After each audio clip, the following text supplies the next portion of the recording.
ராம ராமா ஹரே ஹரே கிருஷ்ணா ஹரே கிருஷ்ணா கிருஷ்ண கிருஷ்ணா ஹரே ராமா ராம ஹரே கிருஷ்ணா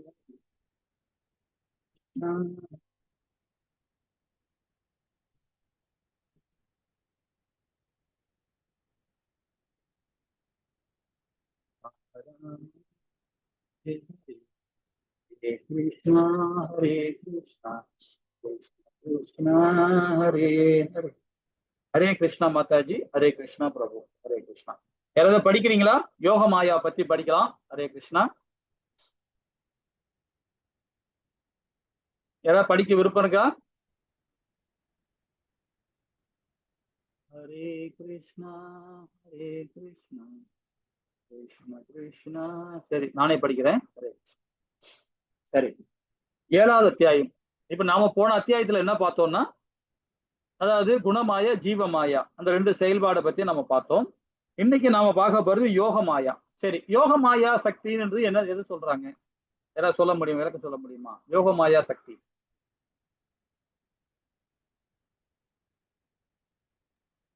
ஹரே கிருஷ்ணா. பிரபுஜி, அந்தரங்க சக்தி, பகவானோட அந்தரங்க சக்தி தான் யோகமாய சக்தி. ஹரே கிருஷ்ணா. அப்போ யோகமாயா சக்தின்றது பகவானுடைய அதுதான் அவருடைய அவதாரமே யோகமாயா சக்தியில தான் கொடுக்குறாரு. அந்தரங்க சக்தி மூலியமா தான் நமக்கு கொடுக்குறாரு, இல்லைங்களா? இப்போ நமக்குள்ள இருக்கிற ஆத்மா வந்து என்ன சக்தி, நம்ம உடல் என்ன சக்தி, அதை தெளிவுபடுத்த முடியுமா? நம்ம ஸ்ரீமத் பகவத்கீதையிலே படிச்சிருக்கோம், 2வது அத்தியாயத்துல வெளிவா படிச்சிருக்கோம். ஆத்மா எந்த சக்தி, உடல் எந்த சக்தி? சூதல உடல், சூட்சம உடல்.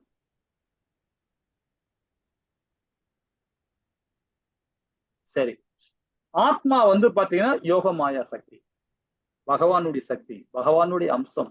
யோகமாயா சக்தி தான் வந்து ஆத்மா, ஜீவாத்மா. உடல் வந்து இந்த சூதல உடல், சூட்சம உடல் சொல்லப்படுறது வந்து பகரங்க சக்தி, பகவானுடைய வெளிப்புற சக்தி. இதை நம்ம புரிஞ்சுட்டா போதும். அப்ப நாமெல்லாம் யாருன்னு பாருங்க. அதுதான் நான் அடிக்கடிக்கு சொல்றது, பகவானுடைய அம்சம் நாம எல்லாருமே சொல்றோம். எல்லா உயிர்வாழியுமே பகவானுடைய அம்சம் தான். யோகமாயா சக்தியில தான் இயங்குறது ஆத்மா, பகிரங்க சக்தியில இயங்குறது தான் இந்த உடல். இந்த இதுல நம்ம அதான் படிக்க போறோம். அப்ப யோகமாயா சக்தின்றது வந்து பாத்தீங்கன்னா என்ன அப்படின்றத இப்ப நம்ம தெளிவா படிக்க போறோம். இப்போ பகவானின் உட்புற சக்தியான யோகமாயா சொரூப சக்தி, சச்சித் அதாவது சித் சக்தி மற்றும் அந்தரங்க சக்தி என்றும் அறியப்படுகிறது அப்படின்னு சொல்லப்படும், இல்லைங்களா? அதாவது பகவானுடைய உட்புற சக்தி தான் வந்து நம்மளுடைய ஜீவாத்மா, அது ஒண்ணு. அதே மாதிரி வந்து பகவான் உட்புற சக்தின்னு யோகமாயா அப்படின்றது சொரூப சக்தின்னு சொல்லுவாங்க. அதை இன்னும் விளக்கமா சொல்ல போனா சித் சக்தின்னு சொல்லுவாங்க, அந்தரங்க சக்தின்னு சொல்லப்படுது. இதுல ஸ்ரீமத், அதாவது இது வந்து சொல்லணும்னா இது ஸ்ரீமத் பாகவத்திலையும் சொல்லப்பட்டிருக்காங்க. இது சைத்தன்ய சராமிரதுல வந்து பாத்தீங்கன்னா ஆதி லீலால வந்து 2.101 சொல்லப்பட்டிருக்காங்க. என்ன சொல்றாரு பாருங்க. அதாவது கிருஷ்ணதாச கவிராஜ் கோசாமி விளக்குறாரு பாருங்க.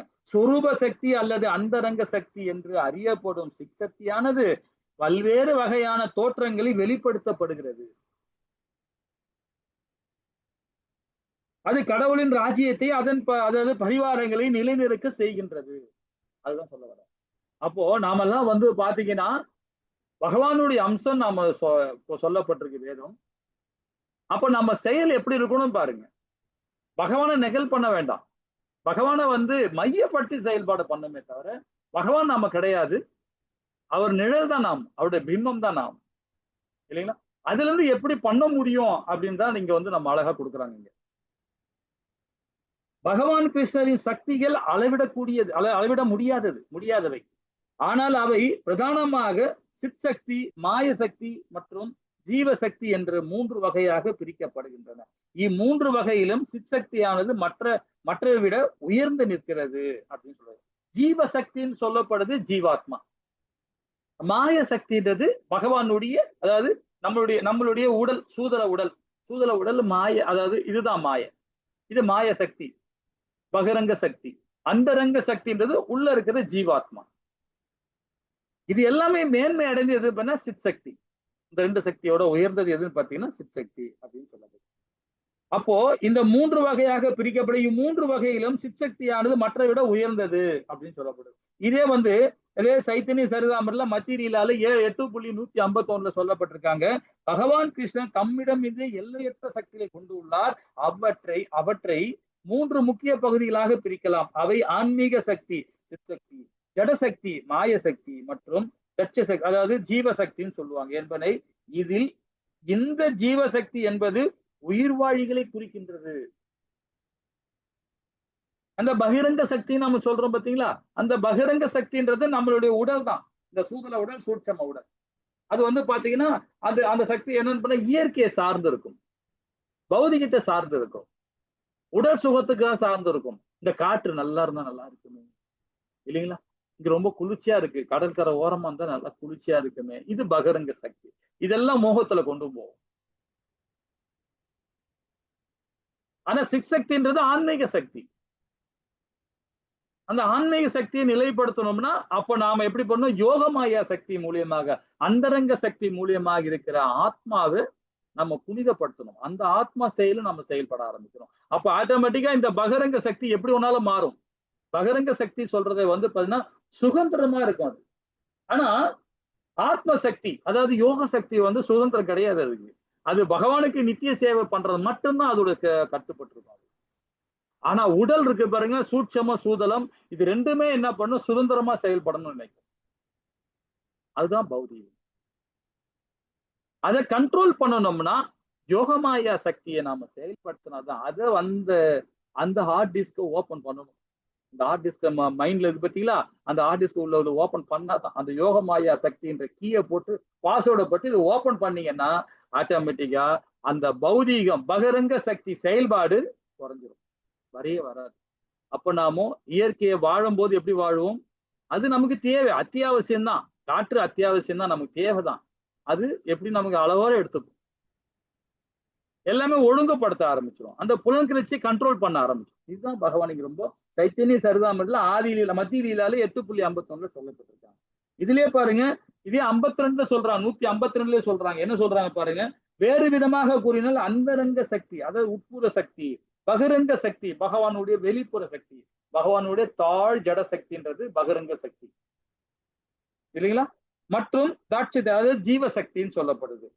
இவை அனைத்துமே பகவானின் சக்திகளே. ஆனால் அந்தரங்க சக்தியானது பகவானின் சொரூப நிலை, சொரூப சக்தியாகும் அப்படின்னு. அந்தரங்க சக்தி யோகமாயா சக்தின்னு சொல்லப்படுது. இது மற்ற 2 சக்திகளை காட்டிலும் உயர்ந்து இருக்கிறது. இது சைத்தன்ய சரிதாமிரதத்துல அதாவது மத்திய லீலால பாத்தீங்கன்னா 8.152 சொல்லப்பட்டிருக்காங்க. பகவான் கிருஷ்ணர் உன்னத திருமேனி, அதாவது சித் ஆனந்த விக்கிரகம், அதாவது சத் என்றால் நித்தியமானது, சித் என்றால் முழு ஞானம் கொண்டது, ஆனந்தம் என்றால் முழுமையான ஆனந்தம் நிறைந்தது என்ற பொருள். பகவான் கிருஷ்ணரின் ஆன்மீக சக்தியானது, உள்ளுரை சக்தியானது, 3 வழிகளையுமே வெளிப்படுத்தப்படுகிறது. இதுல ஏதாவது டவுட் இருக்குங்களா?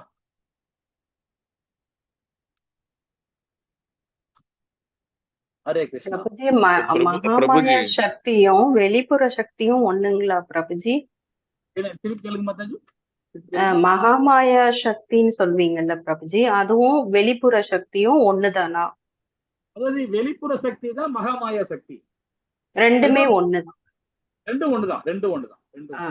ஓகே, ஹரே கிருஷ்ணா. ஹரே கிருஷ்ணா. ஹரே கிருஷ்ணா. பிரபுஜி, இந்த சக்திகள் உயிர்வாழிகளுக்கு மட்டும்தானா, உயிர் இல்லாத பொருட்களுக்கும் உண்டா? எல்லாருக்குமே. உயிர் வாழி பொருள் எதுவுமே இல்லப்பா பிரபுஜி. அதாவது கல்லு சொல்றோம், இப்ப நீர் சொல்றோம், இதெல்லாம் அது கிடையாது, அது கிடையாது. அதாவது இயற்கை கிடையாது. அதுதான் பகிரங்கன்னு சொல்லிட்டு பாத்தீங்களா, அந்த இயற்கையை நமக்கு கொடுக்குறாரு பகவான். அதை கண்ட்ரோல் பண்றது நம்ம கிட்ட கிடையாது, அது பகவான் கிட்ட மட்டும்தான். அது யோகமாய சக்தியில பகிரங்க சக்தி மூலியமா அது பகவான் செயல்பட தேவர்களுக்கு கண்ட்ரோல் கொடுத்துருக்காரு. அதை கண்ட்ரோல் பண்றது நம்ம கிட்ட கிடையாது, அது சக்தி. அது ஒரு உபநிஷத்துல ரொம்ப நீங்க கேட்ட கேள்வி ரொம்ப அற்புதமான இது ஞாபகப்படுத்தி வைக்குது எனக்கு. இப்ப அந்த இயற்கையை நாம கண்ட்ரோல் பண்ணவே முடியாது பிரபு. ஆனால் இயற்கை சீற்றத்துக்கு நாம தான் காரணம், அது நம்ம புரிஞ்சுக்கணும். அதை கண்ட்ரோல் பண்ண முடியாது. அந்த இயற்கையை நாம தொல்லை கொடுக்க பண்ண ஆரம்பிச்சோம்னா அது நம்மள சீரடிச்சிடும், நம்மள நாசம் பண்ணிடும். இதுக்கு ஒரு உதாரணம் நம்ம அடிக்கடி சொல்லுவோம் இல்லைங்களா, ஏசியை பத்தி சொல்லலாம். நம்ம சயின்ஸ் படிச்சோம், அதாவது ஒரு இன்ஜினியரிங் படிச்சவங்க எல்லாருக்கும் தெரியும். ஏசி வச்சிருக்காங்க வீட்டுல, ஃப்ரிட்ஜ் வச்சிருப்பாங்க. அதுக்குள்ள ஒரு கேஸ் இருக்கு இல்லையா? ஃப்ரீயான் 22 சொல்லுவாங்க, MS-22 சொல்லுவாங்க, அது 108 சொல்லுவாங்க. அந்த கேஸோட கிரேட் இது.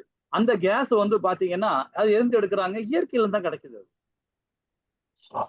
அதான் எல்லா வேர்ல்டே வந்து அதை பேன் பண்றாங்க. அதை யூஸ் பண்ணாதீங்க. ஒரு வீட்டுல 4 ஏசி 3 வச்சுக்கிறாங்க. அப்ப என்ன ஒரு ஏசிக்கே வந்து பாத்தீங்கன்னா 1 டன்னு ஏற நாம வச்சு யூஸ் பண்ணிட்டு இருக்கோம். 1 டன்னு 1000 கிலோ காத்த எடுத்துதான் அதை வேக்கம் பண்ணி வர்றதுதான் நமக்கு வந்து ஃப்ரீயான் 22 வரும் அந்த கேஸ் கிரேடு. அப்போ ஒரு ஏசிக்கே நம்ம எவ்வளவு தேவை காத்த நம்ம பாழ் பண்றோம் பாருங்க. அசுத்தம் பண்ணல, பாழ் பண்றோம், நாசம் பண்றோம். அதனாலதான் ஒசானா நம்ம அந்த மேல இந்த சன்லைட் சன் வந்து நேரா உள்ள வருது. ஒசாமா ஏன் அந்த 7 விதமான வர்ணங்கள் இருக்கு இல்லையா? அந்த ப்ளூ வர்ணம் இருக்கு பாருங்க. அந்த ப்ளூ வர்ணோட தன்மை குறையுது. அந்த டென்சிட்டி குறைஞ்சிட்டே வர வர என்ன ஆகுதுன்னா சூரிய கதிர்வீச்சு டைரக்டா நம்ம பூமியில படுது. ஏன்னா அது நம்ம அரவணைக்குது. அதை நம்ம கண்ட்ரோல் பண்ணி வச்சிருக்கு அந்த இது. நம்ம அது ஹோல் வர காரணம் என்னன்னா அந்த இயற்கையை நம்ம அந்த காற்றை வந்து அதிகமாக நம்ம யூஸ் பண்றதுனால தான் நமக்கு வந்து பாத்தீங்கன்னா இந்த எதிர்ப்பு நமக்கு வருது. என்னதான் வந்து சீற்றங்கள் ஏற்படுது, கால நேரம் எல்லாம் மாற்றம் ஏற்படுது. இது சயின்ஸ் சொல்லுது இல்லைங்களா? அந்த அப்போ பிரபுஜி, சொல்லு பிரபுஜி, அப்ப சத்து சித்து ஆனந்தம் applicable only for human beings, கரெக்டா? கரெக்ட்.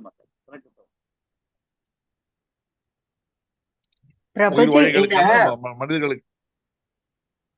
பிரபுஜி, ஹரே கிருஷ்ணா. பிரபுஜி, இப்போ நம்ம பகவான் கிட்ட இந்த சக்திகளும் நம்ம உயிர்வாழிகள் இந்த சக்திகள் தானே நம்ம மேட்ச் பண்ணி இப்ப படிக்கிறோம். ஓகே, அங்க பகவான் கிட்ட உள்ள சக்தியும் நம்ம ரெண்டுமே சேம் தானுங்களே? ஆமா, அதாவது இது ஒண்ணு நல்லா புரிஞ்சுக்கலாம். 2 சக்தியுமே, இது எல்லா சக்தியுமே பகவான் கிட்ட வர சக்தி தான். இப்ப இந்த இயற்கையை சொல்றதே வந்து பாத்தீங்கன்னா அது வந்து பகிரங்க சக்தி, அதாவது ஜடசக்தின்னு சொல்லப்படுறது. அதுவும் பகவானுடைய சக்தி தான். அது மாய சக்தி தான். அதுவும் உள்ள இருக்கிற யோக மாயா சக்தி, அந்தரங்க சக்தியும் அது பகவானுடைய சக்தி தான். ஆனா இந்த 2 சக்தியை எப்படி செயல்படுத்தணும்ன்றதுதான் வந்து ஆன்மீகம். அதான் சித் சக்தி. அப்போ அந்த ஆன்மீகத்தை நம்ம கரெக்டா ஃபாலோ பண்ணும்போது பாத்தீங்கன்னா பகிரங்கத்திலயும் இருக்கலாம், அந்தரங்கத்திலயும் இருக்கலாம். அப்ப அது போல பண்ணும் போதுதான் அப்பதான் வந்து சச்சித்தானந்தமா நம்ம செயல்படணும். பகிரங்க சக்தி நமக்கு வேணுங்க. இல்லாம நம்ம தேவையில்லைன்னு சொல்ல முடியாது. காற்று இல்லாம வாழ முடியாது, நீர் இல்லாம இருக்க முடியாது இல்லைங்களா? இயற்கை சார்ந்த நம்ம இருந்தாகணும். நமக்கும் குடும்பம் இருக்கு இல்லையா? நமக்கும் சமுதாயம் இருக்கு இல்லையா? நம்ம மேன்மை அடையணும், சம்பாரிச்சுதான் ஆகணும். அப்போ நாம பகிரங்க சக்தி யூஸ் பண்ணி தான் ஆகணும். அதுதான் பகவான் சொல்றாரு. அந்த செயலை செய்யும் தான் சொல்றாரு 3ஆம் அத்தியாயத்துல.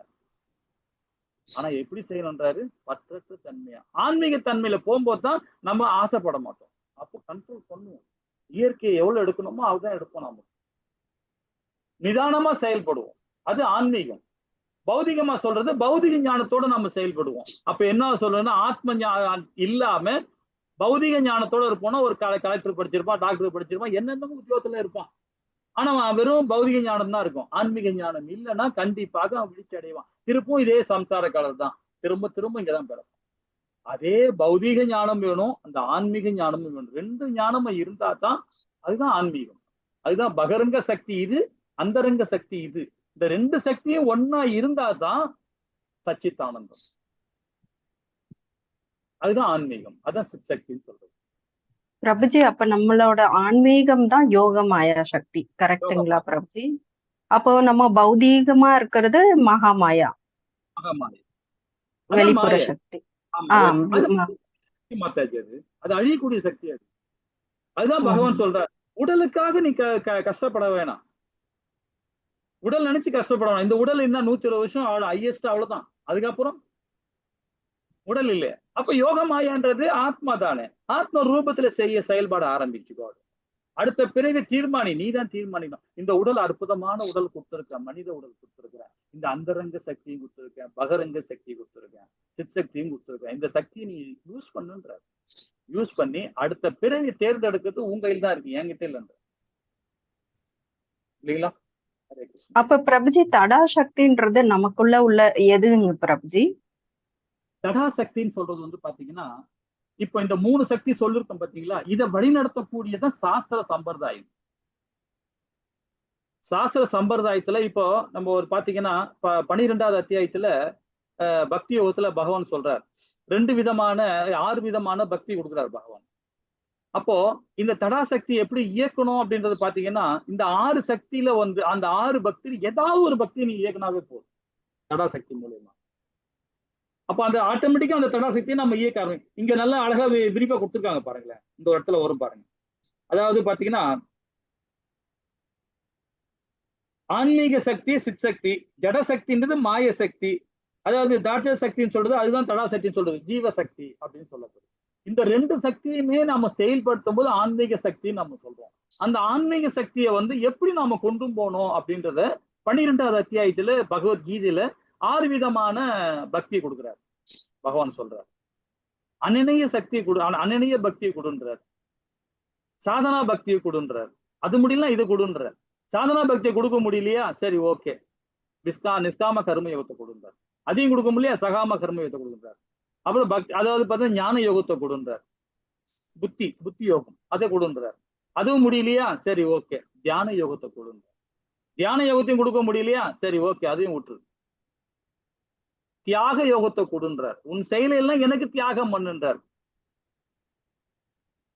அந்த யோகத்தையே கொடுன்றார். இதுதான் வந்து தடாசக்தியில கொண்டு போற சக்தி. அது நம்ம ஒழுங்குநெறிப்படுத்துற சக்தி. அது ஹரே கிருஷ்ணா மாதாஜி. இன்னும் விரிவா படிக்கலாம் மாதாஜி, இன்னும் இந்த விரிவா படிக்கலாம். ஹரே கிருஷ்ணா. சரி, இதுல என்ன சொல்ல வர்றாரு பாருங்க. அதாவது இதே வந்து சைத்தன்ய சரிதாமத்துல ஆதியில 4.61 சொல்றாரு. என்ன சொல்றாரு பாருங்க. பகவான் ஸ்ரீ கிருஷ்ணரின் திருமேனி நித்தியமானது அது என்று அதாவது முழு ஞானமுடையது சத்து, அது சித்து, முழு ஆனந்தம் கொண்டது ஆனந்தம். அவருடைய ஒரே ஆன்மீக சக்தியானது 3 ரூபங்களையும் வெளிப்படுத்துகிறது. இது வந்து சைத்தன்ய சரிதாமிரத்துல வந்து ஆதியில 4.161 சொல்லப்பட்டிருக்காங்க.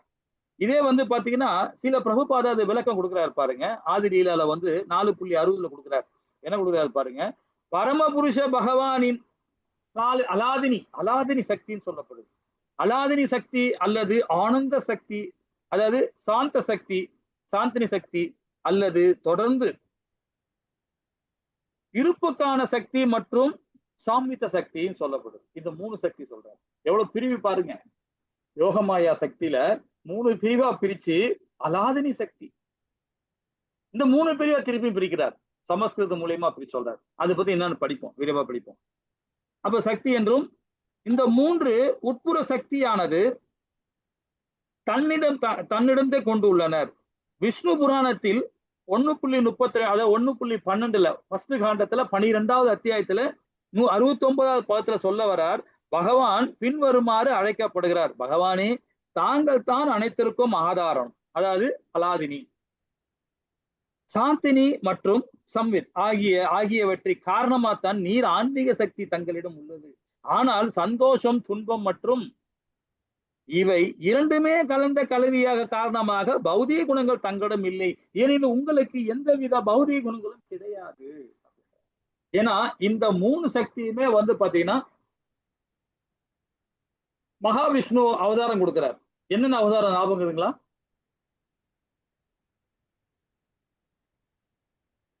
மூணு விஷ்ணுமான அவதாரம் இருக்கு.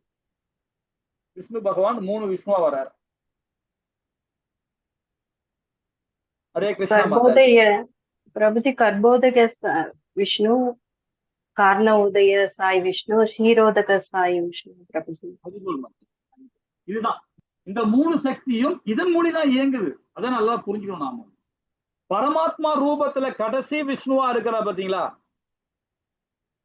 அவர் என்ன பண்றாரு பாருங்க. சிவனேன்னு உள்ள கிடக்குறாரு. பரமாத்மா ரூபத்துல இருக்கிற உள்ள சிவனே கிடையாது. அதாவது அந்த சக்தி பார்த்தீங்கன்னா ரொம்ப அற்புதமான சக்தி. அது அலாதினி சக்தின்ற போது காரண கடல் தனிமையில இருக்கிறார். சாந்தன சக்தின்றது கார்போக உதய சாய் விஷ்ணுவா இருக்கிறார். சாமித சக்தின்றது பரமாத்மா ரூபத்துல நம்ம இருக்க. இந்த 3 சக்தியும் ஒண்ணுன்றதை நம்ம புரிஞ்சுக்கணும். நமக்கு படைக்கிறதுனால 3த்தையும் 3 இதா இப்ப வராது. இந்த விஞ்ஞானத்தை, இந்த தாற்பயத்தை மட்டும் நம்ம நல்லா புரிஞ்சுக்கிட்டோம்னு வச்சுங்களேன், ரொம்ப ஈஸியா நம்ம பக்தி கொடுக்க முடியும் பகவானுக்கு. சில பேர் என்ன பண்ணுவாங்க, நான் சிவபெருமானை கும்பிடுவேன், சில பேர் நான் பிரம்மாவை கும்பிடுவேன், சில பேர் வந்து நான் முருகப்பெருமானை கும்பிடுவேன். எல்லாமே பகவான் தான். இந்த 3 சக்தி மூலியமா தான் விரிஞ்சிருக்கிறான்றத சில பேர் அறியாமல் இருக்காங்க, பக்தியில இருக்கவங்க அது மாதிரி இருக்காங்க, அறியாமல் இருக்கிறாங்க, பக்தி மார்க்கத்துல இருக்கிறவங்க. இந்த 3 சக்தியும் நம்ம தெரிஞ்சுக்கிறோம். அதாவது நம்ம என்ன சக்தி சொல்றோம்? அலாதினி சக்தி, சாந்தினி சக்தி, சம்யுக்த சக்தி. இந்த 3 சக்தியும் நம்ம புரிஞ்சுக்கிறோம் இல்லைங்களா? இதுதான் வந்து சைத்தன்ய சரிதாமர்ல ஆதியில 4.62 சொல்லப்படுறார். அலாதினி வந்து பாத்தீங்கன்னா என்பது அவருடைய ஆனந்தத்தின் அம்சம். சாந்தினி சக்தி என்பது அவருடைய நித்திய இருப்பின் அம்சம். மற்றும் சாமித்த சக்தி அவருடைய அறிவு புத்தியும் அல்லது ஞானத்தின் அம்சம் அப்படின்னு சொல்லப்பட்டிருக்காங்க. இந்த 3 விதமான செயல்பாடு மூலம் மேற்கொண்டு ஸ்லோகத்திற்கான தனது பொருள் உரையை பேசில பிரபுபாதா கொடுக்கிறார். என்ன சொல்றாரு பாருங்க. சில ஜீவ கோசாமி தன்னுடைய ஆராய்ச்சி நூலான பகவத் சர்ப 103 என்ற நூலில் பகவானின் சக்திகளை பின்வருமாறு விளக்குகிறார். எந்த தெய்வீக சக்தியின் மூலம் பரம புருஷ பகவான் தன் இருப்பை பராமரிக்கின்றாரோ அந்த சக்தி சாந்தன சக்தி என்று அழைக்கப்படுகிறது. இந்த தெய்வீக சக்தியின் மூலம் பகவான் தம்மை அறிகின்றாரோ, எந்த சக்தி மற்றவர்களை அவரை அறிய செய்கின்றதோ அந்த சக்தி சுவாமித்த சக்தி என்றும் அறியப்படுகிறது. எந்த தெய்வீக சக்தியின் மூலம் அவர் தெய்வீக ஆனந்தத்தை கொண்டு உள்ளாரோ, எந்த தெய்வீக சக்தி அவரது பக்தர்களை ஆனந்தத்துக்கு காரணமாக உள்ளதோ அந்த சக்தி அலாதனி சக்தி. 3 விஷ்ணுவை நாம பிரிச்சிருக்கிறோம். 3 விதமான அம்சங்களும் சொல்லியிருக்காரு பகவான் வேதங்கள் மூலியமாக. ரொம்ப அற்புதமா நம்ம கொடுத்துருக்காரு. இதை நான் அண்டர்லைன் பண்ணி வச்சிருக்கிறேன். ரொம்ப இம்பார்ட்டான இடம் இது. சரி, இப்போ இந்த அலாதினி, ஹாந்தினி சைத் மற்றும் சம்யுக்த ஆகிய 3 சக்தியிலும் மொத்த வெளிப்பாடு சித்துவம் என்றும் அழைக்கப்படுகிறது. இது வந்து ஸ்ரீ சைத்தன்ய சரிதாமத்துல வந்து பாத்தீங்கன்னா சில பிரபுபாதா விளக்கம் கொடுக்கிறார். தோன்றாமல் இருக்கும் பொழுது ஜட இயற்கையின் குணங்கள் சத்துவ குணத்தில் இருப்பதாக கூறப்படுகிறது. இது இந்த 3 குணங்கள் தோன்றாமல் இருக்கும் போது. அப்ப நாம வந்து பாத்தீங்கன்னா முக்குணங்கள் சார்ந்து இருக்கும் போது இந்த குணம் இந்த ஒரு சக்தி நமக்கு அறிய முடியாது. அதே நாம வந்து பகவானை மையப்படுத்தி சாதனா பக்தியை நம்ம கொடுக்கும் போது, வேத ஒழுக்க முறையை நாம கொடுக்கும் போது ஆரம்பிக்கும் போது சக்தியோட பலன் நம்ம அனுபவிக்க வேண்டும். அது சச்சிதானந்தமா செயல்பட. அவை வெளித்தோற்றத்திற்கு வந்து பலதரப்பட்ட ஜட வஸ்துக்களை உருவாக்கும் போது ரசோகுணத்தில் இருப்பதாக கூறப்படுகிறது. மேலும் செயல்களின் வகைகளின் தேய்வு ஏற்படும் பொழுது அவை தமோ குணத்தை இருப்பதாக கூறப்படுகிறது. வேறுவிதமாக கூறினால் ஆழ்ந்த யோசனையில் இருக்கும் நிலை சத்துவகுணம், செயல்பாடும் நிலை ரசோகுணம், செயல்படாமல் இருக்கும் நிலை வந்து தமோ குணம். இவை அனைத்தும் பௌதீக குணங்கள் தோற்றங்களாகும். அப்பால் இருப்பது அதாவது விசுத்த சத்துவம், அதாவது சுத்த சத்துவம். இது வந்து பாத்தீங்கன்னா சாந்தன சக்தியின் ஆதிக்கம் செலுத்தப்படும் பொழுது இருப்பவை அனைத்திற்குமே ஆதாரமாக உணரப்படுகிறது. இது சாமித் சக்தியினர். ஆதிக்கம் செலுத்தப்படும் போது தெய்வீக ஞானமாக உணரப்படுவது அலாதினி சக்தி அப்படின்னு சொல்லப்படுது. ஆதிக்கம் செலுத்தப்படும் போது கடவுளுக்கு மிக அந்தரங்கமாக பிரேமமாக உணரப்படுகிறது. இம்மூன்று சேர்ந்து ஒரே சமயத்தில் ஒன்றாக தோன்றக்கூடிய சுத்த சத்துவம் என, அதாவது பகவானுடைய ராஜ்யத்தில் முக்கிய தன்மையாகவும் சொல்லப்படும். அப்ப நாம இந்த 3 குணங்கள் இல்லாம நாம செயல்படணும் போது சுத்த சத்துவத்துல நாம செயல்படும் போது பாத்தீங்கன்னா இந்த 3 தன்மையை நாம உணர ஆரம்பிப்போம். அதை 3 மகாவிஷ்ணுவோட அம்சங்கள் நாம தெரிய வரும், புரிஞ்சுக்கிறோம் இல்லைங்களா? ஹரே கிருஷ்ணா. இப்போ வந்து ஒரு அந்த 3 சக்தியுமே வந்து தனித்தனியாக கொடுக்குறாரு. இப்ப நாம போன அத்தியாயத்துல அது முந்தின தேர் என்ன படிச்சோம் பாருங்க. அதாவது ரசோகுணம், தமோ குணம், தத்துவ குணத்தை பத்தி படிச்சோம். அது முந்தின 6வது அத்தியாயத்துல ஜீவமாயா குணமாயா படிச்சோம். இந்த இடத்துல பாருங்க யோகமாயா சக்தியில 3 பிரிவா பிரிச்சிருக்கிறார். அதை இப்ப படிக்க போறோம். மகரங்க சக்தி, யோகமாயா சக்தி, சிற்சக்தி, இந்த 3 பிரிச்சு இதுல இருந்து அலாதினியும் சம்யுக்த சக்தியும் பத்தி படிக்க போறோம். இப்ப நம்ம படிக்க போறது சாந்தன சக்தியை பற்றி படிக்க போறோம். அது என்ன சொல்றாருன்னா, பகவான் கிருஷ்ணர் தனது இருப்பை எந்த சக்தியினால் பராமரிக்கின்றாரோ அந்த சக்தி அது சாந்தன சக்தி என்று அறியப்படுகிறது. அதுவே அவரது நித்திய இருப்புக்கான சக்தியாகும். பகவான் கிருஷ்ணரை தாக்கி பிடிக்கும், தூக்கி செல்லும் அனைத்துமே சாந்தனா சக்தியின் உருவாகம் அல்லது அவருடைய சாந்தனா சக்தியின் உருமாற்றமே ஆகும். சாந்தனா சக்தியின் அத்தியாவசியமான பகுதி சுத்த சத்துவம் அல்லது விசுத்த சத்துவம் அப்படின்னு சொல்லப்படுது. தத்துவமாக்கு பகவான் கிருஷ்ணரை தாங்கி பிடிக்கும் அனைத்துமே பகவான் கிருஷ்ணரை எவற்றின் மீது ஓய்வெடுக்கின்றாரோ அவை அனைத்துமே அவருடைய தந்தை, அவருடைய தாய், அவருடைய வஸ்துதலம், அவருடைய மாளிகை, அவருடைய படுக்கை, அவருடைய ஆசனம், இப்படி அனைத்துமே அந்த சக்தியின் தோற்றமாகும் அல்லது சுத்த சக்தியின் உருமாற்றம் ஆகும் அப்படின்னு சொல்லுவோம்.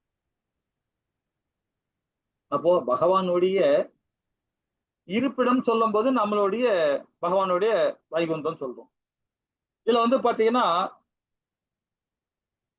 இது ஒரு கிளாஸ் ஒன்று நம்ம எடுத்திருக்கோம், முன்னாடி எடுத்தோம், ஒரு 2 வருஷத்துக்கு முன்னாடி எடுத்தோம். கோலோகுல சார்ட்னு சொல்லுவோம்.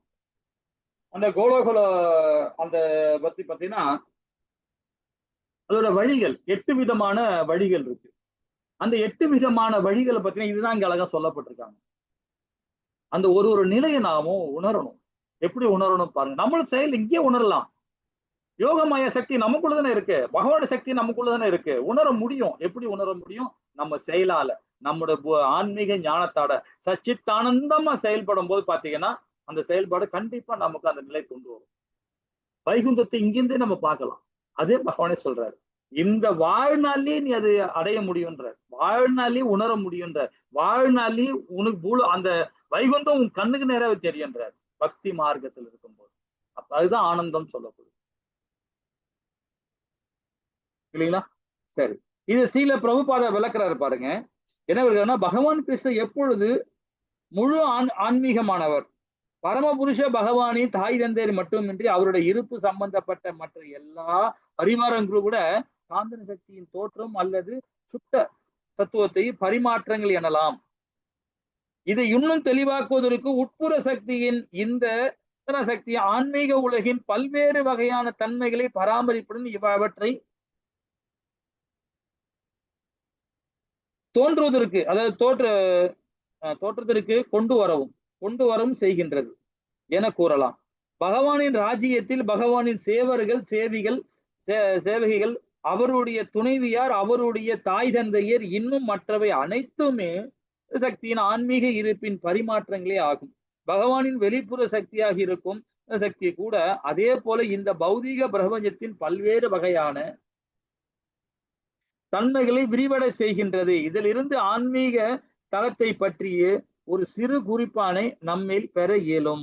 இதே ஆதிலீலால 4.65 சொல்றார். சைத்தன்ய சரிதாமில சாந்தன சக்தியின் சாரமான அம்சம் சுத்த சத்துவமாகும் பகவானின் கிருஷ்ணர் இருப்பு அதில் அமைந்துள்ளது அப்படின்றார்.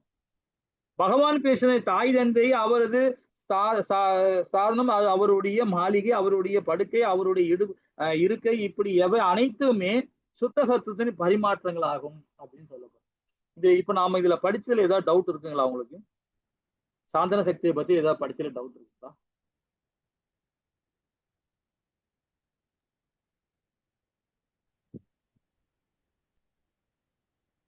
அதாவது பிரபுஜி, ஒரு கேலக்சி இருக்குன்னா கேலக்சி இருக்கிற உயிர் வாழ்கள் அந்த கேலக்சியை உருவாக்கின XYZ இருக்கலாம்.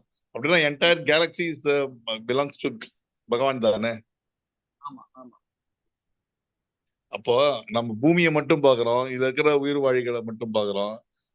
இது மாதிரி 10 நிறைய கேலக்சிஸ் இருக்கு. இதை தாங்கிறது, இந்த பூமியை தாங்கிறது ஒரு சக்தி, அதுவும் அது பகவானுடைய இதுதானே. அப்ப அதுக்கும் மேல ஒண்ணு இருக்குல்ல. உண்மைதான் பிரபு. அப்ப வைகுண்டன்றது இதுதானே. வைகுண்டன்றது இந்த பூமியெல்லாம் தாங்குது. அப்போ இந்த கேலக்சிஸ்ல எவ்வளவோ இருக்கு, எத்தனையோ லாட் ஆஃப் எர்த் மாதிரி நிறைய இருக்குங்க. அப்போ எல்லாரையும் தாங்கிறதுதான் இந்த வைகுண்டம் சொல்றத எப்படி சொல்றது? சக்தி, ஒரு பெரிய சக்தி இருந்தானே அந்த சக்தி தாங்க முடியும். அதுதான் இப்ப அதுதான் வெளிப்படுத்துறேன். இப்ப அது சொல்ல வரேன் பிரபு. இதுல பாத்தீங்கன்னா இப்போ ஒரு கதை மூலியமா சொல்றேன். இந்த கதை இருக்கணும் உங்களுக்கு சொல்லியிருக்கேன்னு நினைக்கிறேன். லெவல் 2ல இப்போ சொல்லியிருக்கேன்னு நினைக்கிறேன். இன்னும் விரிவா பார்ப்போம் அதை பத்தி. பிரம்மா என்ன பண்றாருன்னா பகவானை தரிசிக்க போறார். கொஞ்சம் ஆணவத்தோட தான் போறார் பிரம்மா, பகவானை பார்க்க போறார். அப்போ பார்கடல்ல பகவான் பள்ளி கொண்டு இருக்கார். அப்ப அந்த இடத்துல உள்ளார ஒரு மீட்டிங் நடந்துட்டு இருக்கு.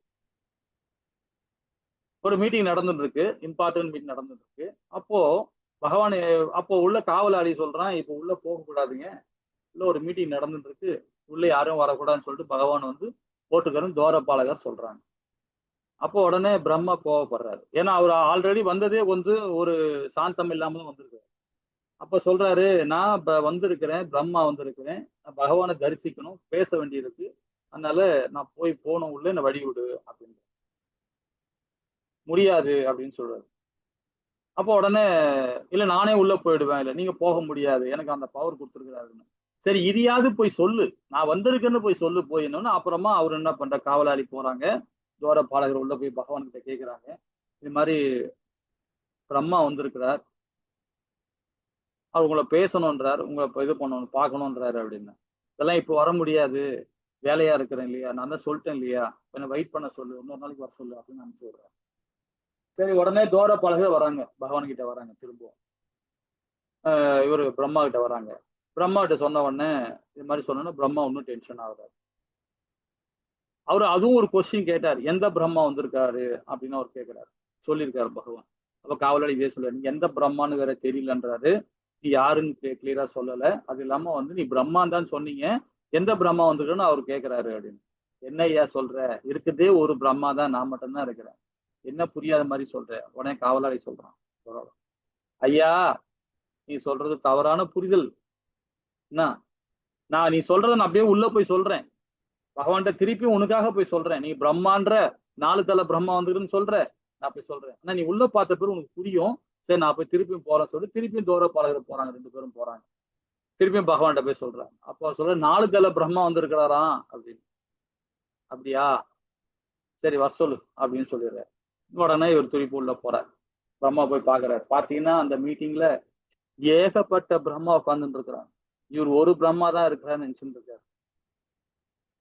பாத்தீங்கன்னா பல்லாயிரக்கணக்கான கோடிக்கணக்கான பிரம்மாக்கள் உட்கார்ந்துட்டு இருக்காங்க. இவருக்கு ஒரு 4 தலை தான், மித்தவெல்லாம் 10 தலை 100 தலை 200 தலை உட்காந்துருக்கு. அப்படி நம்ம 4 தலை பிரம்மாக்கு அப்படியே நம்ம பிரம்மாக்கு அப்படியே சுத்துது, தலை சுத்துது. இது விஷ்ணு புராணத்துல சொல்லப்பட்டிருக்காங்க. பிரம்மாவே பகவான இது பண்ணிருக்காரு, பாராயணம் பண்ணிருக்காரு, அவர் வாயால திருவாயில பண்ணிருக்காரு சொல்றாரு. அப்பதான் பகவான் கிட்ட அப்படியே விழுந்து சரணாகதி அடைந்து அப்படியே மழை அப்படியே ஜலமா கொட்டுது கண்ணுல இருந்து அவருக்கு. யாருக்கு, பிரம்மாக்கு. நான் தவறா புரிஞ்சுக்கிட்டேன். அடே பிரம்மா, நீ மட்டும்தான் பிரம்மாவா, எனக்கு கோடிக்கணக்கான பிரம்மாள் இருக்காங்கடா, கோடிக்கணக்கான அண்டங்கள் இருக்குடான்றார். காரண உதய சாய் விஷ்ணுவாக இருந்து தாந்திரி சக்தி மூலியமாக அந்த சராசரங்களை நான் காக்கின்றேன்டா அப்படின்றார். ஏகப்பட்ட பிரம்மாக்கள் எனக்கு இருக்கிறாங்க பாரு, உட்காந்துக்கிறாங்க பாரு, நீ 4 தலை வச்சுட்டு இருக்கு, அவன் 200 தலை உள்ள இருக்கான் அப்படின்ற. அப்போ பிரம்மாவே ஒரு எல்லைக்கு உட்பட்டோர் நம்ம புரிஞ்சிடும். இதுதான் சாந்தன சக்தின்னு சொல்றது. இந்த சக்திய ஒரு அது எல்லாத்துக்குமே அன்றார். அதான் பகவானுடைய நாசிலிருந்து வர காற்று வருது பாத்தீங்களா, அந்த காற்று வர டைமிங் தான் நம்ம பிரம்மாவுடைய லைஃப். அப்ப பிரம்மா ஒண்ணுமே கிடையாது சரிங்களா. அப்ப அந்த இடத்துலதான் வந்து ரொம்ப அற்புதமா பகவானை பத்தி பாராயணம் பண்றாரு. ரொம்ப அற்புதமா இருக்கும் அந்த இடம்லாம். எது சொல்ல வரேன்னு பாத்தீங்கன்னா, இது மாதிரி 1000 லோகங்கள் இருக்கு, 1000 அண்ட சராசரி பகவானுடைய வேர்வை துளிகள் ஒரு துளியா வருது பாத்தீங்கன்னா உடம்புல இருந்து, அது எல்லாமே ஒரு அண்டம். ஒரு அண்டத்துக்குள்ளதான் 14 லோகங்கள் இருக்கு. இது நீங்க சொல்றது வந்து பாத்தீங்கன்னா வைகுந்தம் வந்து இது எல்லாம் இல்லாம எல்லாத்துக்கும், எல்லா லோகத்துக்குமே, எல்லா கேலரிக்கு தனியா இருக்குது பாத்தீங்கன்னா, அதுதான் வைகுந்தம். அதுதான் யோக மாயா சக்தியில இயங்குது. ஒரு அண்டத்துக்குள்ளதான் 14 லோகங்கள் இருக்கு. அந்த 14 லோகங்கள் தான் பூலோகம் நடுவுல இருக்கு, கீழே அதல பாதாளம் இருக்கு, மேல 6 தலை இருக்கு, 6 லோகம் மேல இருக்கு. பிரம்மலோகம் இருக்கு, சிவலோகம் இருக்கு, பித்ருலோகம் இருக்கு, சொர்க்கலோகம் இருக்கு, மதுரலோகம் இருக்கு. இந்த 6 லோகம் நமக்கு மேல இருக்குது. 7வது லோகம் நம்ம லோகம். இது கீழே 7 லோகம் கீழே கிடக்கு. இத 14 லோகம் சேர்ந்ததுதான் ஒரு அண்டம். அது போல ஆயிரக்கணக்கான அண்டங்கள் இருக்கு. இந்த ஒரு அண்டத்துக்கு தான் ஒரு தாமரை இலையில கார்போக உதய சாய் விஷ்ணு அவர.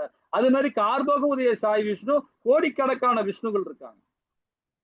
ஆனா காரண கடல்ல இருக்கிற ஒரே ஒரு விஷ்ணு தான். காரண கடல்ல இருக்கிற ஒரே ஒரு விஷ்ணு தான் இருப்பார். அவர் தான் சாந்தன சக்தி.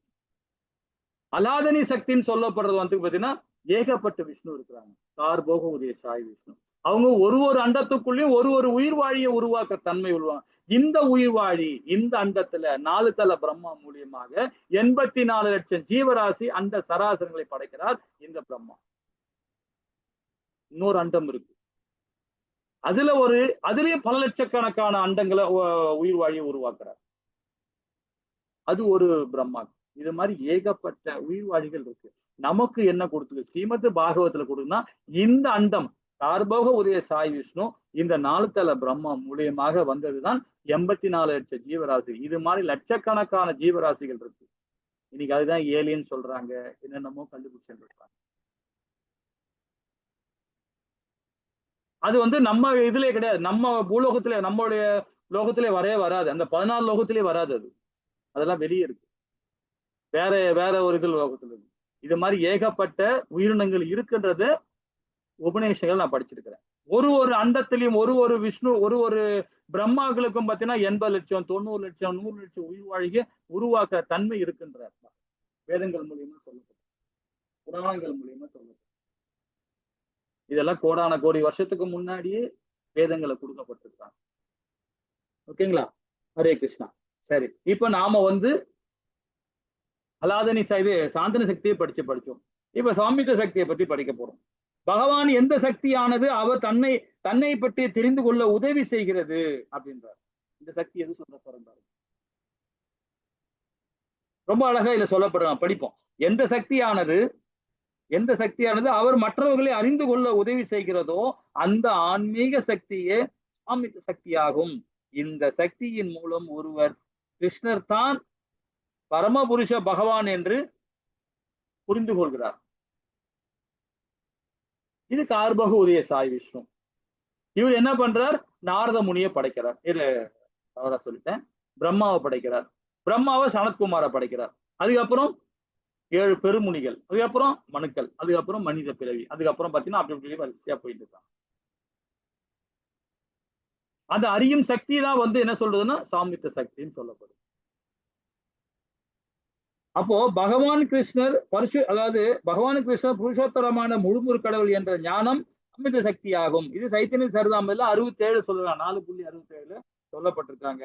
அது என்ன சொல்றாரு? ஸ்ரீல பிரபுபாதர் சொல்றாரு, மிக சிக்கலான இந்த சாமித்த சக்தியை பற்றி விளக்குகிறார். சாமி சக்தியின் செயல்களை அறிவும் ஆற்றலையும் விளக்குகின்றனர். பகவான் உயிர்வாழிகளை ஆகிய இருவரையும் அறியும் ஆற்றல் கொண்டவர் அப்படின்றார். பரமாத்மா ரூபத்திலையும் நமக்குள்ள இருக்கிறார். நமக்குள்ள இருந்து இந்த சக்தியை எப்படி நம்ம மேன்மைப்படுத்தணும், எப்படி நம்ம உணரணும்ன்றதையும் அந்த ஆற்றல் நம்ம கொடுக்கிறார். ஆனா அந்த ஆற்றல் நம்ம அறியாம நம்ம செயல்பட்டு இந்த பௌதீகம், இந்த பகரங்க, இந்த மகாமாய சக்தியில் நம்ம இயங்குகின்றோம். தான் என்ற அகந்தலை இயங்குகிறோம். ஆனா அந்த ஆற்றலை வெளிப்படுத்தணும், நம்ம வெளிப்படுத்தல. நான் ஒரு இடத்துல படிச்சேன், நம்மளுடைய ஹார்ட் டிஸ்க் இருக்கு இல்லையா, நம்முடைய மூளை பாத்தீங்கன்னா நாம எல்லாருமே சராசரி சாதாரணமா இருக்காங்க. வெறும் 90%ல 5% தான் யூஸ் பண்றோம் சராசரி மனுஷன். நம்முடைய பிரெயின், நம்முடைய ஹார்ட் டிஸ்க் அவ்வளவுதான் யூஸ் பண்றோம். அதே ஒரு இன்ஜினியரிங் படிச்சுக்கிறான், ஒரு கலெக்டர் படிச்சுக்கிறான், ஒரு டாக்டர் படிச்சுக்கிறான், 8% யூஸ் பண்றான் அந்த மூளையை. ஒரு உயர் அதிகாரியா இருக்கிறவன், அதாவது கனிஷ்ட அதிகாரி 5%, மத்தியம அதிகாரி பாத்தீங்கன்னா 8% 10% யூஸ் பண்றாங்க. உத்தம அதிகாரி தான் 10% 15% யூஸ் பண்றாங்க. உத்தம அதிகாரி, ஏன்னா பக்தி மார்க்கத்துல மட்டும்தான் இருக்கலாம். 15% 20% யூஸ் பண்றவன் பாத்தீங்கன்னா அவன் தான் ஞானி, சித்து தெரிஞ்சவன். 20 25 மேல போறான் பாத்தீங்களா, அவன்லாம் மறைஞ்சிருவான். 100% யூஸ் பண்றது யாருன்னா பகவான். எதுக்கு சொல்ல வரோம்னு பாத்தீங்கன்னா, நம்ம ஒரு கனிஷ்ட அதிகாரி தான். நாம இல்ல, வெறும் இந்த பிரெயினை 5% நாம யூஸ் பண்றோம். ஒரு உயர் அதிகாரியை வரும்போது தான் கொஞ்சம் ஞானத்தை வளர்த்துக்கிறோம். வேதங்களை படிக்கிறவன், உபநேசங்களை பாராயணம் பண்றவன் தான் பாத்தீங்கன்னா 10 மேல போறான். அவன் தான் மத்தியம அதிகாரில இருந்து உயர் லோகத்துக்கு போறான், உயர இதை படிக்கிறான் இல்லைங்களா? ஹரே கிருஷ்ணா. அதுதான் இந்த ஸ்லோகத்துல ரொம்ப அழகா ஸ்ரீல பிரபுபாதா கொடுக்குறார். சாமுத்திர சக்தியின் செயல்களை அறியும் ஆற்றலை விளக்குகின்றனர். பகவான் உயிர்வாடி ஆகிய இருவரையும் அறியும் ஆற்றல் கொண்டவர். பரமபுருஷ பகவான் என்ற வகையில் பகவான் ஸ்ரீ கிருஷ்ணர் எல்லா இடங்களிலும் எல்லா விஷயங்களையும் பற்றிய பூரண ஞானத்துடன் உள்ளார். அவர் எனவே அவற்றை அவ்வாறு அறிந்து கொள்வதற்கு எந்த தடையும் இல்லை. மாறாக எண்ணில் அடங்காத தடைக்கற்கள் சாதாரண உயிர்வாளியின் அறிவாற்றலை தடுக்கிறது. நேரடியான அறிவு, மறைமுகமான அறிவு மற்றும் அதாவது திரிபடைத்த அறிவு என்று இந்த உயிர்வாழி அறிந்து கொள்ளும் முறையே 3 பிரிவுகளாக உள்ளன. புலன்கள் சக்திகளையும் அப்பாற்பட்ட ஒரு பொருளை எதிர்மறை அறிவாற்றலின் வழியாக அறிந்து கொள்வதல் மறைமுகமாக அறிவாகும். முழுவதும் பூர்ணமற்றது இல்லையானதும் இக்து அருவவாத அதாவது ஆன்மீக புரிந்துணர்வு மற்றும் ஒருமைவாதம் அதாவது அத்வைதம் ஆகியவற்றை ரூபத்தின் பூர்ணமற்ற அறிவை அளிக்கின்றது. ஆனால் அறிந்து கொள்ளும் சக்தி சாமித்த காரணி அப்படின்னு சொல்லப்படுது. காரணி அதே உட்புற சக்தியான அலாதனி சக்தியால் ஒளிரூட்டப்படும் பொழுது அவை ஒன்றாக இணைந்து செயல்படுகின்றன. இவ்வழியாக மட்டுமே ஒருவர் பரமபுருஷ பகவானை பற்றி முழு அறிவையும் பெற முடியும். பௌதிக ஞானம், மறைமுக ஆன்மீக அறிவு ஆகியவை அமிர்த சக்தியின் உப படைப்புகளாகும் அப்படின்னு சொல்லுங்க.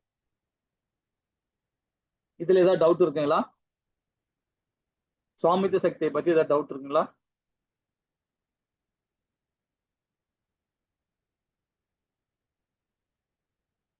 ஹரே கிருஷ்ணா. இல்ல பிரபுஜி, இல்ல. ஹரே கிருஷ்ணா பிரபு. சரி, இப்ப ஹலாதனி சக்தியை பத்தி படிப்போம்.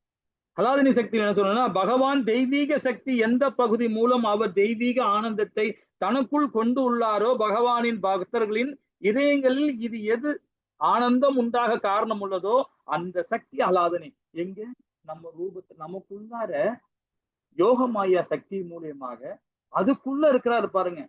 இதயத்துக்குள்ள உட்கார்ந்து இருக்கிற பரமாத்மா, 3வது விஷ்ணு, அதுதான் ஹலாதனி சக்தி. தனக்குள்ள இருக்கிறார், வெளிப்புற சக்தியாகவும் இருக்கிறார், அண்டத்துக்குள்ள இருக்கிறார். அது கார்பக உதய சாய் விஷ்ணு. எல்லா அண்டத்துக்குள்ளேயும் வெளிப்படுத்துறவர் காரண உதய சாய் விஷ்ணு. இப்ப இதை பத்தி படிப்போம். இந்த அலாதினி சக்தியானது பகவான் கிருஷ்ணன் இன்பம் அளிப்பதுடன் அவருடைய பக்தர்களுக்கும் ஊக்கம் அளிக்கிறது. இந்த அலாதினி சக்தியை நாம புரிஞ்சுக்கிட்டு அவரை ஊக்கப்படுத்துறோம், அவரும் நம்மளை ஊக்கப்படுத்துறார். அலாதினி சக்தி மூலியமா ஊக்கப்படுறார். இதுல என்ன சொல்றது பாத்தீங்கன்னா, இது சைத்தன்ய சரிதாமல ஆதிலீலால 4.60 சொல்றார். இந்த ஸ்லோகத்திற்கான தன்னுடைய பொருளுடைய சில பிரபுபாதா கூறுகிறார், அலாதனி சக்தி என்பது பரமபுருஷ பகவானின் ஆனந்தமான தன்மையை தோற்றமாகும். அதன் மூலம் அவர் ஆனந்தத்தை அனுபவிக்கிறார். இந்த அலாதனி சக்தியானது பகவானுக்கு எல்லாவித தெய்வீக இன்பத்தையும் வழங்குகின்றது. பகவான் இந்த சக்தியை தனது தூய பக்தனுக்கு வழங்கி அளிக்கிறார். இந்த சக்தி எப்படி பண்றீங்கன்னா, நம்மளுடைய செயல் ஆத்ம ரூபத்துல நம்ம செய்யும் போது பாத்தீங்கன்னா நம்மளை வழிநடத்த ஆரம்பிச்சிருவார். இந்த அலாதினி சக்தி மூலியமா வழிநடத்த ஆரம்பிச்சிருவார். அவர் நம்மளை வழிநடத்த ஆரம்பிச்சிடுறார். அதுதான் நம்ம என்ன சொல்லுவோம்னா, இறந்த காலத்தை விட்டுருங்க, நினைக்காதீங்கன்றார் பகவான். அலாதினி சக்தியோட பண்பாடு, அதோட வழிமுறை அதுதான். என்ன சொல்றதுன்னா, இறந்த காலத்தை விட்டுடுங்க, அது முடிஞ்சு போன கதை. எதிர்காலத்தை நம்ம நினைக்காதீங்க, அது வேண்டாம் உங்களுக்கு, அது நான் பாத்துக்கிறேன். எதிர்காலத்தை நிகழ்காலத்துல உங்க கையில வச்சுங்க. அப்ப நிகழ்காலத்தை கையில வச்சுக்கிட்டு ஹரிபக்தியோட பகவான் உணர்வோட நம்ம செயல்படும் போது எதிர்காலம் அவர் நம்ம காட்டுவார். இந்த ஆள்காட்டி நம்மளை காட்டுவார், அவர் நம்மளை வழி நடத்துறார். அதுதான் அலாதினி சக்தின்னு சொல்லுவாங்க. அவர் நமக்குள்ள இருந்துகிட்டு நம்மளை வழி நடத்துறார். அப்ப நாம பின்னாடி நாம் நல்லா இருக்கணும், நம்ம நிறைய சொத்து சேர்க்கணும், வாரு போனோம், அப்படி போனோம், இப்படி போகணும் போது பாத்தீங்கன்னா அப்ப நாம பௌதிகத்துல போயிடும். அதே பகவான் கிட்ட நம்ம அவர் மேல நம்பிக்கை வச்சு, பொறாமை இல்லாம அவர் மேல நம்பிக்கை வச்சு நம்ம செயல்பட ஆரம்போது அந்த அலாதினி சக்தி மூலியமாக நமக்கு வழிகாட்டார். இப்ப கூட நான் கோயிலுக்கு போயிருந்தேன் இல்லைங்களா, அங்க ஒரு பிரபுஜி இருக்கிறார். நான் அடிக்கடி சொல்லுவேன், உங்களுக்கு நேற்று கூட சொன்னேன்னு நினைக்கிறேன். 2 வருஷமா கோவில்ல உட்காந்து சர்வீஸ் பண்ணிட்டு இருக்கிறாரு. அவருக்கு ஒரு 2 பிள்ளைங்க இருக்காங்க. ஒரு குழந்தை பெரிய பையன் காலேஜ் இப்பதான் லாஸ்ட் இயர் பண்ணிட்டு இருக்காரு. ஒரு பாப்பா, இன்னொரு பெண் குழந்தை இருக்கு. அந்த பெண் குழந்தை இப்பதான் காலேஜே சேர்ந்துருக்கு, ஃபர்ஸ்ட் இயர் பண்ணிட்டு இருக்கு. அதெல்லாம் விட்டுட்டு 2 வருஷமா வீட்டுக்கு கூட போகாம இங்கே இருக்கிறேன். ஆனா அந்த குழந்தைங்க லீவு நாள்ல இங்க வந்து கோயில்ல சர்வீஸ் பண்றாங்க. அந்த அம்மாவுடைய அவருடைய மனைவியும் இங்க வந்து கோயில்ல சர்வீஸ் பண்றாங்க. அவரை நான் கேட்கிறேன், எப்படி எப்படி இந்த மாதிரி வாழ்க்கை வாழ்றீங்களே, உங்களுக்கு கடினமா இல்லையா? குழந்தைங்க எல்லாம் எப்படி இருக்குன்னா, நம்ம ஏன் கவலை பண்ணணும், பகவான் பார்த்து. அவர் ரொம்ப சிம்பிளா சொல்லிட்டு அவர் பகவானுக்கு அலங்காரம் பண்ணிட்டு இருக்காரு. அலங்காரம் பண்ணிட்டு இருக்கும்போது நான் கூட பணிவிடை பண்ணிட்டு இருக்கேன். பகவானுக்கு அலங்காரம் பண்ணிட்டு இருக்காரு. முந்தா நாள் நைட்டு பேசும்போது சொல்றாரு, நான் கிளம்புறேன் இன்னைக்கு. அப்ப அவர் சொல்றாரு, பகவான் பார்த்து பாருங்க, எனக்கு என்னங்க பிரச்சனை இருக்கு? என் பிள்ளைகள் நல்லதா இருக்கிறாங்க. பையன் முடிக்க போறான், 3rd இயர் முடிக்க போறான். நான் 2 இயர்ஸ் ஆச்சு. பொண்ணு வந்து அப்பதான் +1 பண்ணினுக்கிறா. இப்ப காலேஜ் போயிடா, 1st இயர் பண்றா. பகவான் பாத்துக்கிறாரு, எனக்கு ஒண்ணும் பிரச்சனை அப்படின்ற. அப்போ உன் கடமையில இருந்து நீங்க ஸ்லிப் ஆகுறீங்களே அப்படின்னு. வேதம் அதானே சொல்லுது, பகவத்கீதையா அதான் சொல்லுது. தன்னுடைய கால நிக்க ஆரம்பிச்சான பிள்ளையை விட்டு வெளியே வரலான்னு சொல்லுது கீதை சொல்லுது. அதனால இங்க நம்மள ஆச்சாரி வந்து நம்மளுடைய சாது சொல்லிட்டாரு, யாருமே இல்ல, நீ தான் நல்லா இருக்கும்னு சொல்லிட்டாரு. சாது சொன்ன பிறகு நான் ஏன் அதை மறிமறைக்கணும், பகவான் பார்த்துப்பாரு அப்படின்னு பகவான் மீது நம்பிக்கை வச்சு சொல்றாரு. ஒரு வகையில வந்து நல்லதுன்னு நினைக்கலாம். அதே பௌதிக தன்மையோட என்னடப்பா குடும்பத்தெல்லாம் விட்டுட்டு இங்க வந்து உட்காந்துக்கிறாப்பா அப்படின்னா அது பௌதிக தன்மையா போயிடும். அப்ப நான் அதுல என்னன்னு நம்ம புரிஞ்சுக்க முடியும்? எதிர்காலம் என்கிட்ட இல்லைன்றது அவர் திடகாத்திரமா இருக்கிறார். ஆனா அந்த ஃபேமிலி அவங்க ஒய்ஃப் நானுக்கு லாஸ்ட் டைம் பேசும்போது பாத்தீங்கன்னா ஒரு யாத்திரையில வந்தாங்க. ரொம்ப ஹாப்பினஸா இருக்கும், ரொம்ப ஹாப்பியா இருக்காங்க. எனக்கு பிரச்சனை இல்லைங்க, பகவான் கொடுக்குறாருங்க, ஏதோ ஒரு வகையில கொடுக்குறாருங்க. 2 வீடு வாடகை வருது, அதை வச்சு நாங்க சிக்கனமா இருக்கிறோம். முதல்ல ரொம்ப நல்லா இருந்தோம், ஹைதராபாத் தான் வீடு, அவங்களுக்கு ரொம்ப பெருசா வாழ்ந்துட்டு இருந்தோம். ஆனா இப்போ வாழ்க்கையை சுருக்கிக்கிட்டோம், ஆன்மீகத்தை விரிச்சி அடைஞ்சுக்கிட்டோம். எங்க தேவையை சுருக்கிட்டு அதுக்குள்ளார என் பிள்ளைகளும் 2 பிள்ளைகளும் அழகாக எனக்கு கொடுத்துருக்காரு பகவான். அதை வச்சுட்டு நான் அழகா போயிட்டு இருக்கேன் அப்படின்ற அற்புதமான செயல்பாடு இல்லைங்களா? அதுதான் வந்து அதான் இந்த சக்தி. அவர் வழி நடத்த ஆரம்பிச்சிருவார் நம்மள. பகவான் மேல நம்பிக்கை இருக்கணும். அப்போ நாம சுக துக்கங்களை சுகத்தை குறைச்சிக்கணும். குறைக்கும் போது பாத்தீங்கன்னா 1000 ரூபாய் குடும்பம் நடத்தணும் இருக்கிறாங்க, 1 கோடி ரூபாய் வச்சு குடும்பம் நடத்தணும் இருக்கிறாங்க இல்லைங்களா? இப்ப நம்ம இப்ப பாத்தீங்கன்னா இப்ப நம்ம மதுரால அங்க இருந்து கொஞ்ச தூரம் நாங்க போனோம், ஒரு 80 கிலோமீட்டர் தள்ளி போனோம், கிராமம். அந்த கிராமத்துல போய் பாத்தீங்கன்னா அவங்களுக்கு என்ன தேவைன்னா ஒரு நாளைக்கு அதிகபட்ச செலவே 50 ரூபாய் தான். அதிகபட்ச செலவே 50 ரூபாய் தான் ஆகும். என்னன்னு கேட்டா பாருங்கன்னா கவர்மெண்ட்ல எங்களுக்கு இது கொடுத்துட்றாங்க, கோதுமை கொடுத்துட்றாங்க, பொட்டுக்கல்லையும் கொடுத்துட்றாங்க, சர்க்கரையும் கொடுத்துட்றாங்க, வெல்லமும் கொடுத்துட்றாங்க. எங்க அது போதுமே. சமஸ்கிருதம் பேசுறாங்க அவங்க அந்த ஊர்லயே ஃபுல்லா சமஸ்கிருதம். அதான் அந்த ஊர்ல போய் பார்க்க போனேன். அப்ப பார்க்க என்ன சொல்றாங்கன்னா 20 கிலோ எங்களுக்கு கொடுக்குறாங்க, கோதுமை கொடுக்குறாங்க. எங்க 4 பேர் இருக்கிறோம். அதே மாதிரி வயக்காட்டுல போய் வேலை பார்க்கிறோம், அங்க போய் உழைக்கிறோம், அதுலயும் ஒரு நெல்லு கிடைக்குது, அதுலயும் கோதுமை கிடைக்குது, அதுலயும் கிடைக்குது. எனக்கு இதுக்கு மேல என்ன வேணும்? பக்தியை பகவானை கொடுத்துட்டு இதுல ஹாப்பியா வாழ்ந்துட்டு போறோம் பகவான் லோகத்துக்கு போறதுக்கு. இது வாழ்க்கையா? நகர வாழ்க்கையில அது மாதிரி வாழ முடியுமா? ரேஷன் கடைக்குள்ள அரிசியை சாப்பிட முடியுமா நம்மளால? யோசனை பண்ணி பாருங்க. அப்போ நான் ருசி பார்க்கிறோம், இந்த புலன் இன்பத்துக்காக நாம ஓடிட்டு இருக்கோம். அவங்க 1000 ரூபாய் இல்ல 500 ரூபாய் இருந்தாவே பெரிய விஷயமா மாசத்துக்கு அவங்களுக்கு. நமக்கு ஒரு வேலைக்கு 500 ரூபாய் நம்ம செலவு பண்றோம் சிட்டில இருந்து. தேவையில்லைன்றாங்க. கவர்மெண்ட் எங்களுக்கு ஃப்ரீயா கொடுக்குது, வேலை பார்க்கிறோம், அவங்களுக்கு தானியம் கொடுக்குறாங்க. அதை வச்சு பகவானுக்கு பாராயணம் பண்ணி அவருக்கு பிரசாதம் கொடுத்து அந்த பிரசாதம் சாப்பிட்டு நாங்க பாட்டு ஹாப்பியா வாழ்றோம். இதுதான் சுகம்ன்றாங்க. காற்று, இயற்கை காற்று கொடுக்குறாரு பகவான், இயற்கை ஆகாரம் கொடுக்குறாரு. அதுக்கப்புறம் உழைக்கிறோம், கிடைக்குது. அற்புதமா நாளைன்றது இல்லாம நாங்க செயல்படுறோம்ன்றாங்க. அந்த வாழ்க்கையை வாழ்ந்து பார்க்கலாங்க. ஒரு 10 நாள் வாழ்ந்து பாருங்களேன், சூப்பரா இருக்கும் இல்லைங்களா? ஆனா கொஞ்சம் கடினமா தான் இருக்கும். கிராமத்துல போய் வேலை பார்க்கறதுக்கு கொஞ்சம் கடினமா தான் இருக்கும். சிட்டி உள்ள நாம இந்த நகர வாழ்க்கையை வாழ்ந்துட்டு இல்ல, ஃபேன் இல்லாம இருக்க மாட்டோம். அவங்க ஃபேனே தேவையில்லை, அப்படியே உட்காந்துக்கிறாங்க, ஒரு கட்டில போட்டு அப்படியே படுத்துக்கிறாங்க, சுகமா இருக்கிறாங்க. ஒரு முகத்துல ஒரு வேர்வை துளி, ஒரு துளி கூட இல்லை அவங்களுக்கு. எல்லாருமே 105 வயசு வரைக்கும் வாழறாங்க அந்த ஊர்ல, அந்த கிராமத்துல. சமஸ்கிருதம் தான் பேசுறாங்க, ஹிந்தி கூட பேசல, சான்ஸ்கிரிட் தான் பேசுறது. நம்ம எல்லாம் நினைச்சிட்டு இருக்கோம் வெறும் ரைட்டிங் லாங்குவேஜ் தான் அது, ஸ்பீக்கிங் லாங்குவேஜ் இல்லைன்னு நினைச்சிட்டு இருக்கோம். ஆனா ஆக்சுவலா அந்த ஊர்ல பேசுறதே சமஸ்கிருதம் தான் பேசுறாங்க, ஹிந்தி கூட இல்ல, சமஸ்கிருதம் தான் பேசுறாங்க. சோ அந்த மாதிரி வாழ்க்கை வாழறாங்க. அப்ப அலாதினி சக்தியை பத்தி புரிஞ்சு அவங்க செயல்படுறாங்க. அப்ப நம்ம என்ன மாதிரி அதுதாங்க சொல்றாரு ஸ்ரீமதி ராதாராணி அலாதினி சக்தியில் ஒரு உருவமாக ஆனவள். அந்த அலாதினி சக்தியானது பகவான் கிருஷ்ண தெய்வீக உடலில் உருவமற்ற அதாவது மூர்த்த நிலையில் இருக்கும். அதே சமயத்தில் அவருடைய திருமேனிக்கு வெளியில் ஸ்ரீமதி ராதாராணியின் சொந்த ரூபத்தில் வடிவில் நிலை பெற்றுள்ளது. இதே வந்து ஆதி லீலால சொல்லப்படுது. அதாவது ஸ்ரீ சைத்தன்ய சரிதாமத்துல 4.51 சொல்றாங்க. என்னன்னா ஸ்ரீமதி ராதிகா பகவான் கிருஷ்ணர் அன்பின் பரிமாற்றவள். அவள் ஹலாதினி எனப்படும் அவரது அந்தரங்க சக்தி ஆவாள். பிரேமம் எனப்படும் கடவுள் மீதான அன்பை பகவானின் ஹலாதினி சக்தியின் சாரம்சம் ஆகும். பிரேமமானது படிப்படியாக பகவா என்ற தளத்தில் அடைகிறது. பாவம் மேலும் விருத்தி அடைகிறது. மகாபாவா என்ற நிலையில் அடைகிறது.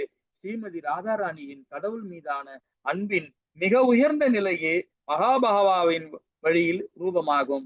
கிருஷ்ணதாச கவிராஜ கோசாமியின் ஒப்பற்ற இலக்கண தொகுப்பில் ஸ்ரீ சைத்தன்ய சரிதாமிரதல் ஸ்ரீமதி ராதாராணியை பற்றி பகவத் பிரேமையின் உயர்ந்த நிலையை பற்றியும் ஏராளமான செய்தி அடங்கி உள்ளது. ஹரே கிருஷ்ணா.